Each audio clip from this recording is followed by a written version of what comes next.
આત્મારામભાઈ. કેટલી ઉંમર? 66. ક્યાંથી આવો છો? ઈસનપુર વિશાલનગર. કિશનપુર.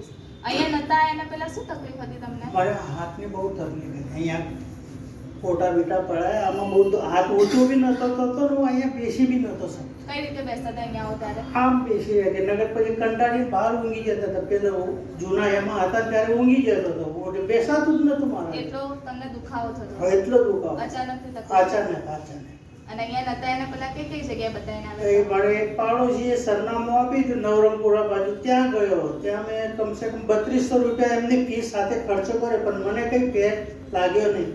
પછી અહીંયા 15 મહિનાથી આવું છું તો એમાં મને ઘણો બધો ફેર લાગ્યો છે.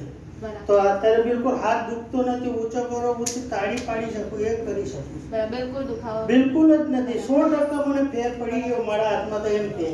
હા. અને શાંતિથી બેસી પણ શકો? બેસી શકું છું અત્યારે. બરાબર. પહેલા દવાઓ ખાતા હતા તો શું થતું હતું? થોડીક વાર માટે 2 કલાક 4 કલાક આરામ રાહત રહે, પછી તો એવું ને એવું પાછું પકડીને બેવાનું. આ હાથથી કઈ આમ દબાવવાનું તો થોડીક રાહ મળતી હતી. પછી મારા ભાભીએ સરનામું આપ્યું મને કે ત્યાં તમે જતા રહો એટલે તમારે મટી જશે એમ કીધું. એટલે હું ત્યારથી અહીંયા આવવાનું ચાલુ થઈ ગયું. તો મને ઘણો બધો ફેર પડે. બરાબર. ઘણું સારું થઈ હવે એ દવા કોઈ ખાતો જ નથી મેં આવા અત્યારે.